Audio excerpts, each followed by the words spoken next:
नमस्कार साथियों, मैं शुभम उपाध्याय आप सबका स्वागत करता हूं एग्ज़ाम कार्ड लाइव चैनल पे। और आज मैं आप लोगों के सामने उपस्थित हुआ हूं 6 फरवरी 2023 को एसएससी जीडी का जो पेपर हुआ है उसका इंग्लिश का एक सेट लेकर। तो हम अपने एक सेट की शुरुआत पहले क्वेश्चन से करते हैं, ठीक है। आइए देखो, पहला क्वेश्चन दिया हुआ मेरा, select the most appropriate सिनोनियम of the given word. मुझे सिनोनियम बताना है। एक शब्द दिया हुआ मेरे पास, कल्पेबल। कल्पेबल का अर्थ होता है अपराधी। कल्पेबल का अर्थ होता है अपराधी, ठीक है। पहला शब्द दिया हुआ मेरे पास कल्पेबल, इसका अर्थ होता है अपराधी, ठीक है। अब देखो, मुझे इसका सिनोनियम बताना है। देखो, पहला ऑप्शन दिया हुआ है मेरे पास एब्जॉर्ब्ड। एब्जॉर्ब्ड का अर्थ होता है दोष मुक्त। एब्जॉर्ब्ड का अर्थ होता है दोष मुक्त, ठीक है। दूसरा ऑप्शन दिया हुआ है मेरे पास विंडिकेटेड। विंडिकेटेड का अर्थ होता है साबित करना। विंडिकेटेड का अर्थ होता है साबित करना, ठीक है। देखो, थर्ड ऑप्शन दिया हुआ है एक्विटेड। एक्विटेड का अर्थ होता है विमुक्त, किसी चीज़ से मुक्त होना, ठीक है। देखो, चौथा ऑप्शन दिया हुआ है मेरे पास गिल्टी। गिल्टी का अर्थ होता है दोषी। दोषी अथवा अपराधी, दोषी या अपराधी, ठीक है। तो जो मेरा सही ऑप्शन होगा वो होगा मेरा option number first, option number 4 guilty, ठीक है। तो पहले क्वेश्चन का सही ऑप्शन क्या हुआ मेरा, ऑप्शन नंबर 4 गिल्टी, ठीक है। अब हम आ जाते हैं क्वेश्चन नंबर 2 पर। देखो, क्वेश्चन नंबर 2 दिया हुआ है, select the most appropriate meaning of the given word. Select the most appropriate meaning of the given idiom. एक ईडियम दी हुई है मेरे पास, like oil and water. Like oil and water, तेल और पानी की तरह। जैसे में तेल और पानी का जो मिश्रण होता है, तो पानी में तेल अगर हम मिलाते हैं तो तेल जो पानी की ऊपरी सतह पर आ जाता है। मतलब ये है कि पानी और तेल दोनों अलग अलग हो जाते हैं, अलग अलग उनको निकाला जा सकता है। तो देखो, लाइक ऑयल एंड वाटर, इसका अर्थ होता है अलग होना,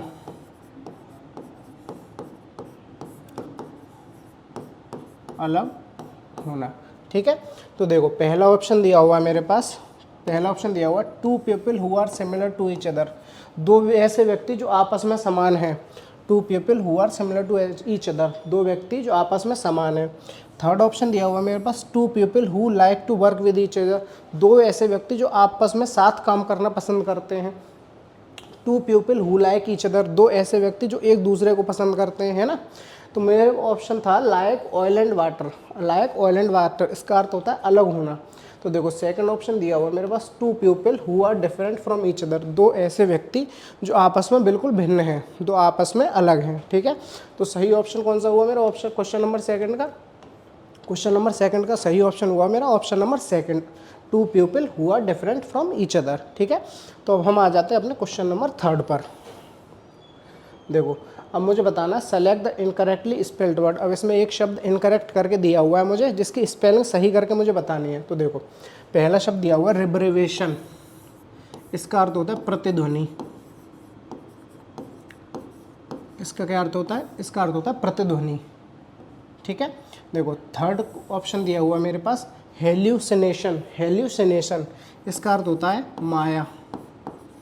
हेल्यूसिनेशन का अर्थ होता है माया, ठीक है। देखो, चौथा ऑप्शन दिया हुआ कॉन्स्टिपेशन। इसका अर्थ होता है कब्ज। कब्ज का अर्थ होता है पेट खराब होना, ठीक है। देखो, चौथा ऑप्शन है मेरे पास कॉन्स्टिपेशन। मुझसे स्पेलिंग पूछी थी किसकी, ऑक्यूपेशन की। तो जो ऑक्यूपेशन की सही स्पेलिंग होती है वो होती है मेरी AOCCUPATION, ठीक है, ऑक्यूपेशन। और इसका अर्थ क्या होता है, इसका अर्थ होता है पेशा। ऑक्यूपेशन का अर्थ होता है पेशा, ठीक है। तो जो सही ऑप्शन हुआ वो हुआ मेरा ऑप्शन नंबर 2। इसकी स्पेलिंग मुझे गलत करके दी थी, तो थर्ड को, क्वेश्चन नंबर 3 का जो सही ऑप्शन हुआ वो हुआ मेरा ऑप्शन नंबर 2, ठीक है। अब हम आ जाते हैं क्वेश्चन नंबर 4 पर। देखो, क्वेश्चन नंबर 4 कह रहा है select the most appropriate meaning of the given idiom. एक ईडियम दी हुई है मेरे पास, उसका मुझे सही अर्थ बताना है। तो देखो, व्हाइट एलिफेंट। एक ईडियम दी हुई है मेरे पास व्हाइट एलिफेंट। व्हाइट एलिफेंट का अर्थ होता है कीमती वस्तु परंतु अनावश्यक। कीमती वस्तु परंतु अनावश्यक है, अनुपयोगी। एक कीमती वस्तु जो कि बहुत महंगी है परंतु उसका कोई यूज़ नहीं है, ठीक है। तो मुझे इसका सही ऑप्शन बताना है। तो देखो, पहला ऑप्शन दिया हुआ मेरे पास a business company in bankruptcy. A business company in bankruptcy. तो देखो इसका अर्थ क्या हुआ, एक व्यापारिक कंपनी जो दिवालियापन की स्थिति में है। बैंकरप्सी का अर्थ क्या होता है, बैंकरप्सी का अर्थ होता है दिवालियापन। एक ऐसी कंपनी, एक ऐसी व्यापारिक कंपनी जो दिवालियापन की स्थिति में है। A big lie that is concealed from all, एक big lie that is concealed from all. इसका अर्थ क्या हुआ, एक बड़ा झूठ जो सबसे छिपाया गया है, गुप्त रखा गया। कंसील का अर्थ होता है गुप्त रखना अथवा छिपाना। ठीक है, चौथा ऑप्शन दिया हुआ मेरे पास, something very rare and precious, कुछ ऐसा जो बहुत दुर्लभ है और कीमती है। प्रेसियस का अर्थ क्या होता है, कीमती। ठीक है, तो देखो व्हाइट एलिफेंट का क्या अर्थ था मेरा, कीमती वस्तु परंतु अनुपयोगी, कोई कीमती वस्तु लेकिन जिसका कोई उपयोग नहीं। तो थर्ड ऑप्शन दिया हुआ मेरे पास, something that cost a lot of money, कुछ ऐसा जिसके अत्यधिक पैसे खर्च करने पड़े हो, but has no useful purpose, लेकिन कोई प्रॉपर कारण ना हो मुझे उपयोग करने का, मतलब उसका कोई उपयोग ना हो, अच्छा उपयोग ना हो। ठीक है, तो क्वेश्चन नंबर 4 का जो सही ऑप्शन हुआ वो हुआ मेरा ऑप्शन नंबर 3। ठीक है, अब हम आ जाते हैं क्वेश्चन नंबर 5 पर।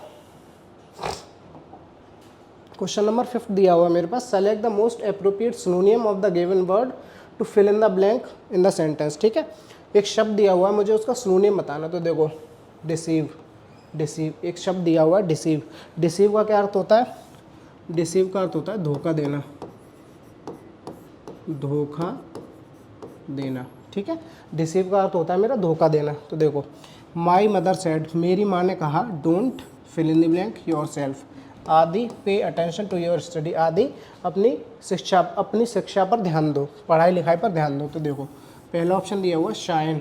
शाइन का क्या अर्थ होता है, शाइन का अर्थ होता है चमकना, शाइन का अर्थ होता है चमकना। बिलीव, बिलीव का क्या अर्थ होता है, बिलीव का अर्थ होता है विश्वास।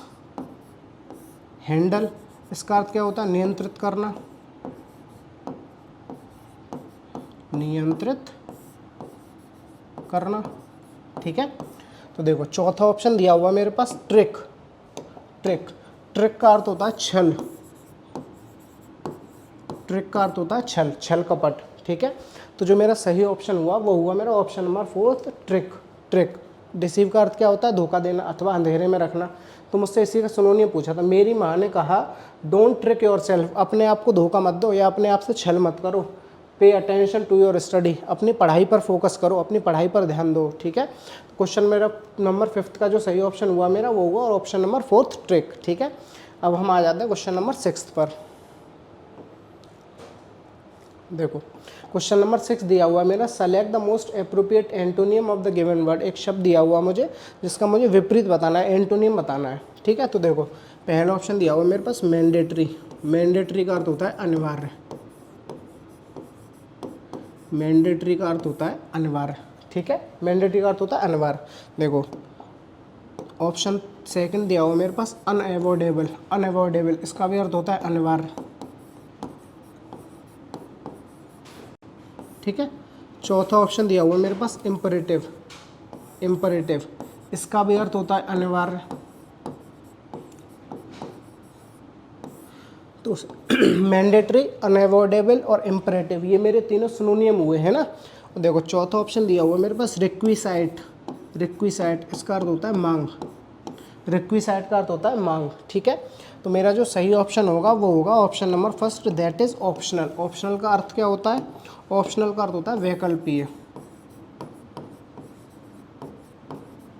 ऑप्शनल का अर्थ होता है वैकल्पीय। ठीक है, तो जो सही ऑप्शन होगा मेरा क्वेश्चन नंबर 6 का वो होगा option number first, option number first optional. ठीक है, वैकल्पीय।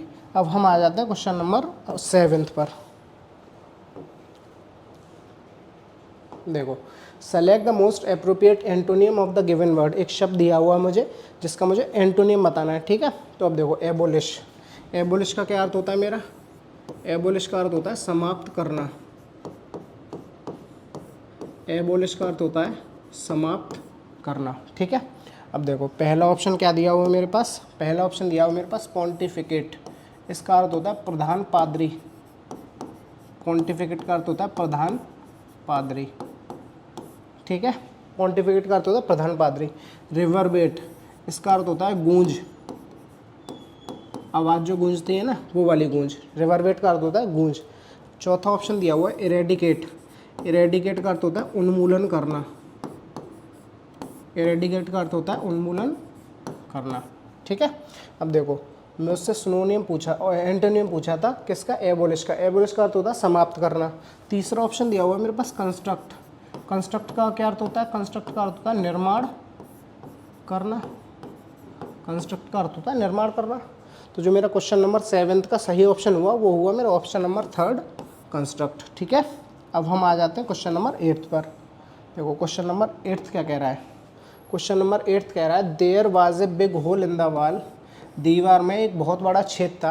विच they are trying to close, जिसे वे बंद करने का प्रयास कर रहे थे। दीवार में एक बहुत बड़ा छेद था जिसे वो बंद करने का प्रयास कर रहे थे। इट टुक इसने लिया एक, इसने लिया एक। अब देखो वाइल, वाइल शब्द का क्या अर्थ होता है, जबकि। व्हेल, व्हेल का क्या है, व्हेल एक मछली का नाम है। व्हेल क्या होता है, व्हेल का अर्थ होता है एक मछली का नाम। होल्ड का क्या अर्थ होता है, होल्ड का अर्थ होता है पकड़ना, है ना। अब देखो थर्ड ऑप्शन दिया हुआ है मेरे पास होल। होल का अर्थ होता है पूरा, ठीक है। तो देखो it took a whole day for them to do the job. उन्हें इस कार्य को करने के लिए पूरा एक दिन लेना पड़ा। उन्हें इस कार्य को करने के लिए पूरा एक दिन लेना पड़ा। तो यहाँ जो सही ऑप्शन आएगा वो आएगा मेरा WHOLE, WHOLE होल। होल का अर्थ होता है पूरा, ठीक है। तो क्वेश्चन नंबर 8 का जो सही ऑप्शन हुआ वो हुआ मेरा ऑप्शन नंबर 3 होल। अब हम आ जाते हैं क्वेश्चन नंबर 9 पर। देखो क्वेश्चन नंबर 9 क्या दिया हुआ है मेरा। क्वेश्चन नंबर 9 कह रहा है select the most appropriate option to substitute the underline segment in the given sentence. देखो experience leads you towards the most fascinating. अनुभव, अनुभव आपको ले जाते हैं टूवर्ड्स, किसकी ओर, मोस्ट फैसिनेटिंग। फैसिनेटिंग का अर्थ होता है दिलचस्प। Stage of livings, stage of livings. Stage का अर्थ होता है चरण, लिविंग का अर्थ होता है जीवंत, जीवंत के चरण। लिविंग का अर्थ क्या होता है, जो जीवित है, जो जीवित है, ठीक है। तो देखो मुझे इसको सब्स्टिट्यूट करना है। अब मुझे यहाँ पे स्टेज ऑफ ए लिविंग को सब्स्टिट्यूट करना है। किस शब्द के साथ कर सकता हूँ, किस ऑप्शन के साथ कर सकता हूँ। देखो पहला ऑप्शन दिया हुआ है मेरे पास यहाँ ग्लोरी ऑफ योर डे। आपके दिन का, आपकी ग्लोरी का क्या अर्थ होता है, ग्लोरी का अर्थ होता है किसी चीज़ पर घमंड करना, ठीक है, किसी चीज़ को चेरिश करना, ठीक है। तो glory of your day. Set of your routine, set of your routine, आपके रूटीन का प्रकार, आपके रूटीन का प्रकार। फीचर ऑफ योर वर्क, आपके कार्य की प्रसिद्धि, आपके कार्य की प्रसिद्धि या आपके कार्य की विशेषता, ठीक है। देखो सेकंड ऑप्शन दिया हुआ मेरे पास part of your life, part of your life. इसका अर्थ क्या होता है, आपके जीवन का एक हिस्सा, आपके जीवन का एक हिस्सा। तो देखो experience lead you towards the most fascinating. अनुभव आपको आपके जीवन के एक ऐसे दिलचस्प part of your life, part of your life. Stage of the living की जगह पर मैं यहाँ क्या करूँगा, पार्ट ऑफ लाइफ, आपके जीवन के एक हिस्से। That you will cherish for ever, जिसे आप हमेशा संजो कर रखोगे, जिसे आप हमेशा संजो कर रखोगे। तो जो मेरा क्वेश्चन नंबर 9 का सही ऑप्शन हुआ वो हुआ मेरा option number 2 part of your life, ठीक है। अब हम आ जाते हैं क्वेश्चन नंबर 10 पर। देखो क्वेश्चन नंबर 10 कह रहा है मेरा select the most appropriate antonym of the given word. एक शब्द दिया हुआ है मुझे जिसका मुझे एंटोनियम बताना है, ठीक है। अब देखो पहला ऑप्शन दिया हुआ है मेरे पास वर्थलेस। वर्थलेस, वर्थलेस का अर्थ होता है बेकार। वर्थलेस का क्या अर्थ होता है, बेकार, ठीक है। देखो इनइफेक्टिव, अब मुझे इसका एंटोनियम बताना है। इनइफेक्टिव, इसका अर्थ होता है अप्रभावी।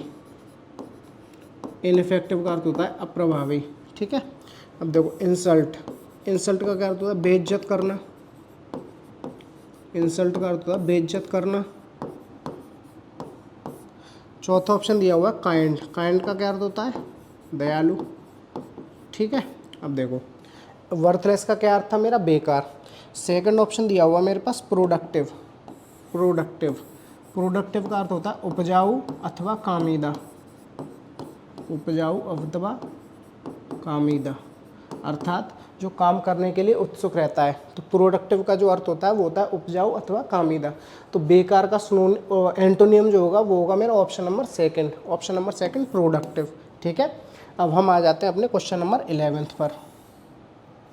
देखो क्वेश्चन नंबर 11 क्या कह रहा है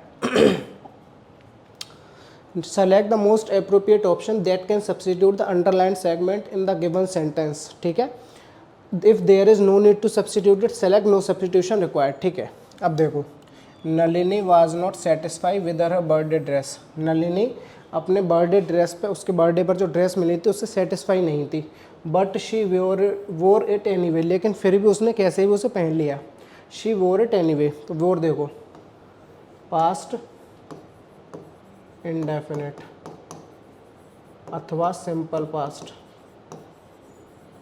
इसमें मैं कौन सी फॉर्म का प्रयोग करता हूँ, इसमें मैं कौन सी फॉर्म का प्रयोग करता हूँ, सेकंड फॉर्म का।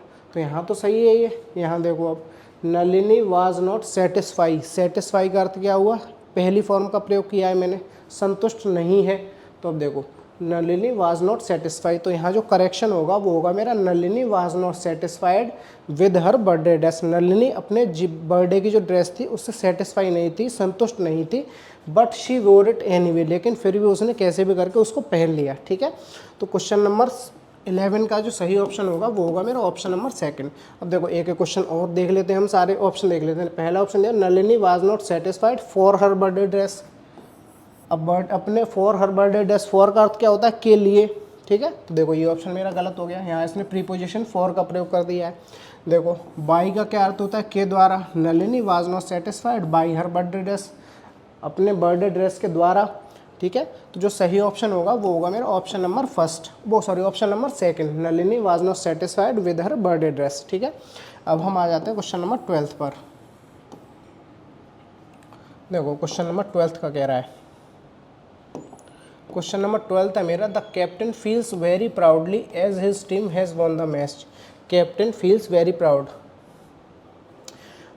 कैप्टन जो था, कप्तान जो था, वो अपनी टीम पर बहुत गर्व करता था, एज हिज टीम, क्योंकि उसकी टीम ने मैच जीत लिया है, क्योंकि उसकी टीम ने मैच जीत लिया है। तो देखो, यहाँ दो शब्द दिख रहे होंगे आप लोगों को, एक दिख रहा है वेरी और एक दिख रहा है प्राउडली। ये दोनों शब्द ही जो हैं वो है मेरे एडवर्ब, ये दोनों शब्द जो हैं वो है मेरे एडवर्ब, एडवर्ब। ठीक है, एडवर्ब, एडवर्ब। ठीक है, दोनों शब्दों में एडवर्ब का प्रयोग किया है। तो देखो, कप्तान को बहुत गर्व महसूस हुआ, बहुत गर्व का क्या होता है, the captain feels very proud, captain feels very proud, और यहाँ पे दोनों इसमें एडवर्ब का प्रयोग कर दिया, वेरी प्राउडली। तो जो सही ऑप्शन होगा वो होगा मेरा option number first, the captain feels very proud. इस यहाँ पे इसने एडवर्ब का प्रयोग किया है, और प्राउड का क्या, तो प्राउड का अर्थ होता है एडजेक्टिव अथवा गर्व, प्राउड एडजेक्टिव है, प्राउडली एडवर्ब है मेरा। तो जो सही ऑप्शन होगा वो होगा मेरा option number first, feels very proud. ठीक है, तो अब हम आ जाते हैं अपने क्वेश्चन नंबर 13 पर। देखो, क्वेश्चन नंबर 13 कह रहा है, identify the correctly spelled sentence. मुझे एक एक स्पेलिंग चेक करते हुए देखना है कौन से सेंटेंस में स्पेलिंग का एरर दिया हुआ है मेरे पास। ठीक है, अब देखो, scientist are looking for alternative energy, यहाँ तक सही है मेरा, टू सेव नॉन रिन्यूएबल। देखो, रिन्यूएबल को जो स्पेलिंग है वो गलत दिया है इसने। ठीक है, रिसोर्सेज। देखो, अब scientist are looking for alternative, यहाँ पर अल्टरनेटिव की स्पेलिंग गलत है। अल्टरनेटिव की स्पेलिंग क्या होते हैं, ALTERNATIVE, to save non renewable sources. ठीक है, अब देखो, scientist are looking for alternative, यहाँ पर भी अल्टरनेटिव की स्पेलिंग गलत है, alternative energy to save non renewable resources. ठीक है, देखो पहला ऑप्शन, देखो पहला ऑप्शन दिया हुआ है, scientist are looking for alternative energy, वैज्ञानिक जो हैं वो वैकल्पिक ऊर्जा की ओर देख रहे हैं, to save non renewable energy, to save non renewable energy, non renewable, इसकी स्पेलिंग देखो NONRENEWABLE, रिसोर्सेज। ठीक है, अनवीनकरणीय संसाधनों को देख रहे हैं, किस लिए, वैकल्पिक ऊर्जा के लिए। तो जो सही ऑप्शन हुआ वो हुआ मेरा option number first, option number first. ठीक है, अब हम आ जाते हैं क्वेश्चन नंबर 14 पर।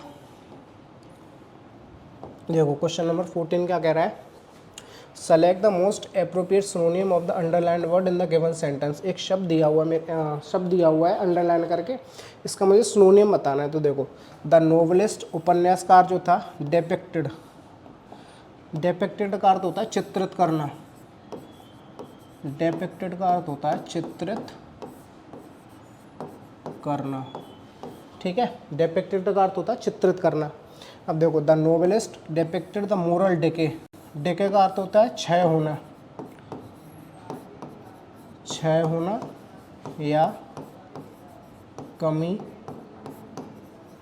होना, क्षय होना अथवा कमी होना। तो देखो, the novelist depicted the moral decay, नैतिक क्षय को उपन्यासकार ने चित्रित किया, ऑफ द सोसाइटी, समाज के क्षय को उसने उपन्यासकार ने चित्रित किया, थ्रू हिज नोवेल्स, अपने उपन्यासों के द्वारा। ठीक है, तो अब देखो, अब मुझे सुनोने बताना डिके का, डिके का अर्थ होता है क्षय होना अथवा कम होना। तो देखो, इंटीग्रिटी, इसका अर्थ क्या होता है? अखंडता, इंटीग्रिटी का अर्थ होता है अखंडता। ठीक है, कन्विक्शन, कन्विक्शन का अर्थ क्या है? दोष सिद्धि,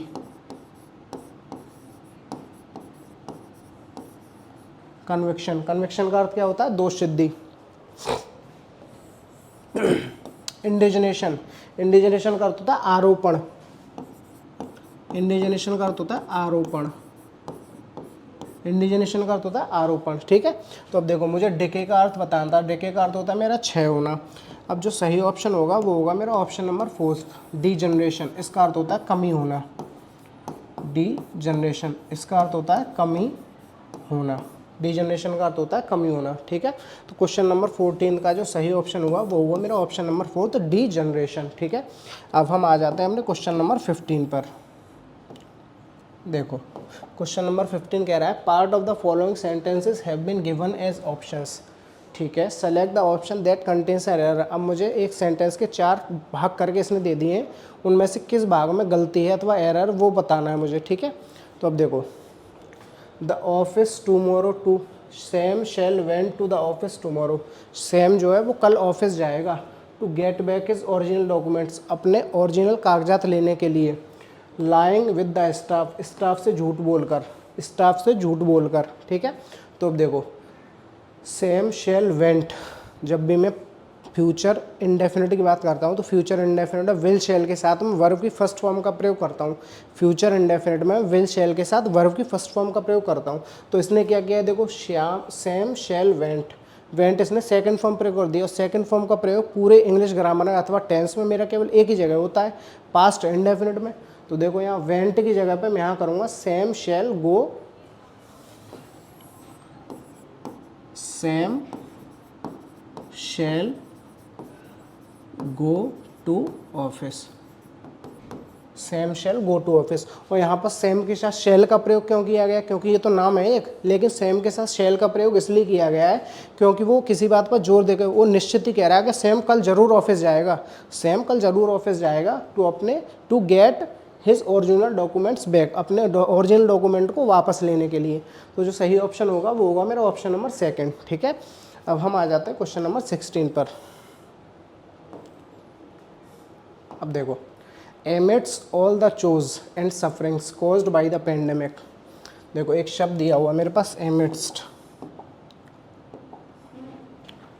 एमिट्स का अर्थ होता है के बीच में, एमिट्स का अर्थ होता है के बीच में। ठीक है, चोज का अर्थ होता है अराजकता,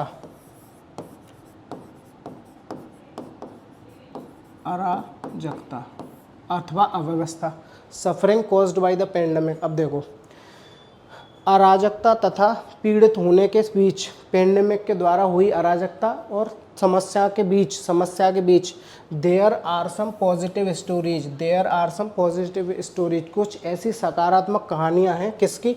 ऑफ ग्रिट, ग्रिट का अर्थ होता है साहस, ग्रिट साहस अथवा धैर्य, साहस अथवा धैर्य, ग्रिट और fill in the blank and bravo, साहस की कुछ ऐसी पॉजिटिव कहानियां हैं, सकारात्मक कहानियां हैं किस किस की? ग्रेट का अर्थ होता है धैर्य, fill in the blank and bravo और साहस की। तो अब देखो, एक एक शब्द देखते हैं हम, कहाँ क्या आएगा। देखो, साइलेंस का अर्थ होता है शांत, शांति। ठीक है, परस्पिरेशन, इसका अर्थ क्या होता है? इसका अर्थ होता है पसीना। परसिस्टेंस, परसिस्टेंस का अर्थ होता है अटलता, परसिस्टेंस का अर्थ होता है अटलता। ठीक है, चौथा ऑप्शन दिया हुआ है लैक्सिटी, लैक्सिटी का अर्थ होता है ढिलाई, लैक्सिटी का अर्थ होता है ढिलाई। लैक्सिटी का अर्थ होता है ढिलाई। तो देखो अब मुझे बताना है इसमें से अगर आप खुद ही देख सकते हैं कि इसमें से अगर मैं ऑप्शन रखना चाहूँ तो इसमें कौन सा ऑप्शन, शांति आएगा नहीं, ठीक है, पसीना आएगा नहीं, ढिलाई आएगा नहीं, तो जहाँ सही ऑप्शन होगा वो होगा मेरा अटलता।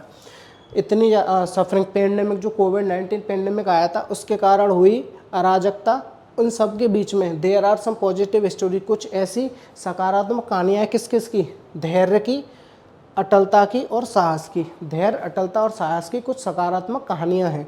तो जो सही ऑप्शन होगा वो होगा मेरा ऑप्शन नंबर 3 परसिस्टेंस, ठीक है। अब हम आ जाते हैं क्वेश्चन नंबर 17 पर।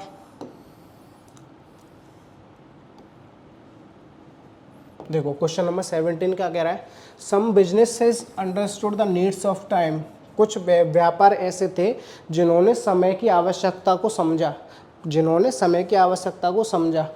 टू मेक, क्या बनाने के लिए, टू मेक स्लो, स्लो का क्या अर्थ होता है धीमा। इलाइट, इलाइट का अर्थ होता है विशिष्ट वर्ग, इलाइट का अर्थ होता है विशिष्ट वर्ग। तीसरा ऑप्शन दिया हुआ टाइनी, टाइनी का अर्थ होता है छोटा। चौथा ऑप्शन दिया हुआ मेरे पास ह्यूज, ह्यूज का अर्थ होता है विशाल। अब देखो ह्यूज प्रॉफिट्स, कुछ व्यापारी क्या करता है, व्यापारी अपने लाभ के लिए ही तो व्यापार करता है। तो देखो some businesses understood the needs of the time, कुछ ऐसे व्यापार थे जिन्होंने समय की आवश्यकता को समझते हुए एक बड़ा प्रॉफिट बनाया, बड़ा प्रॉफिट बनाया। तो देखो प्रॉफिट के जस्ट पहले मैं धीमा यूज़ नहीं कर सकता, कोई स्लो प्रॉफिट बनाना चाहेगा क्या, विशिष्ट वर्ग इलाइट, इसका कोई सेंस ही नहीं निकला। अगर मैं यहाँ सम मेक इलाइट प्रॉफिट लिख दूँ तो यहाँ विशिष्ट वर्ग प्रॉफिट, यहाँ जो ऑप्शन है मेरा सेकंड ये भी गलत हो गया। तो टिनी, टिनी का अर्थ क्या होता है छोटा, कम प्रॉफिट कौन कमाना चाहता। तो जो सही ऑप्शन होगा वो होगा मेरा option number 4, option number 4 huge profits, huge profits. तो 17 का जो सही ऑप्शन हुआ वो होगा मेरा ऑप्शन नंबर 4। अब हम आ जाते हैं क्वेश्चन नंबर 18 पर। देखो क्वेश्चन नंबर 18 कह रहा है business diversified, business diversified, diversified का अर्थ होता है विविध, डाइवर्सिफाइड का अर्थ होता है विविध। देखो एंड, एंड आर, डाइवर्सिफाइड, इसने क्या फॉर्म प्रयोग की है, डाइवर्सिफाइड मतलब पास्ट फॉर्म प्रयोग की है। देखो आर, आर का क्या अर्थ होता है, आर का क्या अर्थ होता है, कैन का अर्थ होता है सकना अथवा सकता, आर नॉट नहीं है, वर का क्या अर्थ होता है, वर का अर्थ होता है थे, वर का क्या अर्थ होता है थे। तो देखो businesses diversified and were successful, business जो थे वो बहुत विविध थे और सक्सेसफुल थे, बिजनेस जो थे उस पेंडेमिक के टाइम में वो बहुत विविध तथा सक्सेसफुल थे। तो जो सही ऑप्शन होगा वो होगा मेरा ऑप्शन नंबर 4 वर, ऑप्शन नंबर 4 वर, ठीक है। तो अब हम आ जाते हैं क्वेश्चन नंबर 19 पर अपने। देखो क्वेश्चन नंबर 19 क्या कह रहा है, ऑल्दो यद्यपि देयर आर न्यूमरस स्टोरीज, असंख्य ऐसी कहानियां हैं ऑफ पीपल लोगों की, एंड बिजनेस ओनर्स और व्यापार के जो मालिक थे उनकी। अब यद्यपि अभी तो देयर आर न्यूमरस स्टोरीज, ऐसी असंख्य कहानियां हैं किसकी, ऑफ पीपल लोगों की तथा व्यापारिक मालिकों की। अब देखो ऑप्शन क्या आएगा मेरा, due to lockdowns, due to lockdowns. अब देखो पहला ऑप्शन यह हुआ और इम्पटिंग, इम्पटिंग का अर्थ होता है खाली होना, खाली होना अथवा खाली करना, ठीक है। सेकंड ऑप्शन दिया हुआ पुशिंग, पुशिंग का क्या अर्थ होता है धकेलना, ठीक है। चौथा ऑप्शन दिया हुआ मेरे पास रेलिशिंग, इसका अर्थ होता है स्वाद लेना, रेलिशिंग का जो अर्थ होता है वो होता है मेरा स्वाद लेना, ठीक है। तो देखो यहाँ क्या आएगा ऑप्शन, यहाँ आएगा मेरा ऑप्शन नंबर 3 सफरिंग, सफरिंग। सफ़र का अर्थ क्या होता है पीड़ित, सफरिंग का अर्थ होता है पीड़ित होना, पीड़ित होना। तो देखो there are although there are numerous stories people and business owners suffering due to lockdowns, suffering due to lockdown, suffering due to lockdowns, lockdown की वजह से असंख्य ऐसी कहानियाँ हैं जिन लोगों ने जो लोग लॉकडाउन की वजह से पीड़ित हुए थे, जो लोग लॉकडाउन की वजह से पीड़ित हुए थे। तो क्वेश्चन नंबर 19 का जो सही ऑप्शन होगा वो होगा मेरा ऑप्शन नंबर 3 सफरिंग, ठीक है। अब हम आ जाते हैं क्वेश्चन नंबर 20 पर।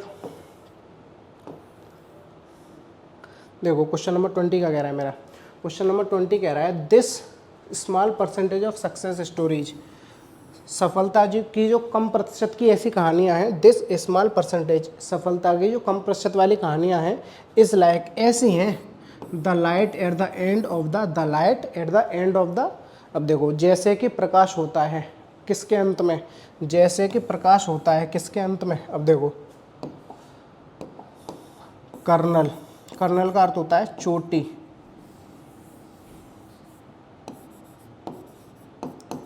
अथवा तलहटी, कर्नेल का अर्थ होता है चोटी अथवा तलहटी। हिल, हिल का क्या अर्थ होता है, हिल का अर्थ होता है पहाड़ी।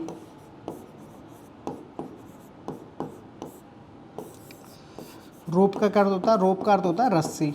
ठीक है, तो देखो सही ऑप्शन जो होगा वो होगा मेरा ऑप्शन नंबर फर्स्ट, टनल।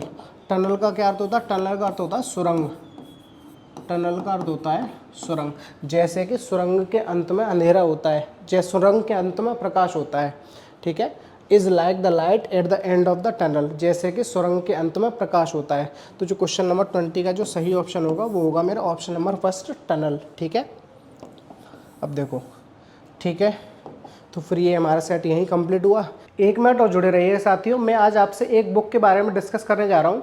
इस बुक को हमारे अग्रवाल एग्जाम कार्ड के विशेषज्ञ द्वारा तैयार किया गया है। इस बुक में आपको 20 मॉक पेपर्स और 12 सॉल्व पेपर्स दिए गए हैं। ठीक है, इसमें आपको 2013 के, 2015 के, 2019, 2021 और 2023 के सारे पेपर इसमें कंक्लूड किए गए हैं, शामिल किए गए हैं। ठीक है, इस बुक की स्पेशल खासियत ये है कि इस बुक में हर एक सेट के साथ हर एक सेक्शन में आपको एक QR कोड प्रोवाइड किया गया है, जिस QR कोड को स्कैन करके आप सीधे वीडियो के सॉल्यूशन तक पहुंच सकते हैं। ठीक है, और इसमें वीडियो सॉल्यूशन के PDF पढ़ने में अगर आपको दिक्कत आती है, हर वीडियो के डिस्क्रिप्शन में आपको PDF प्रोवाइड करी जाती है।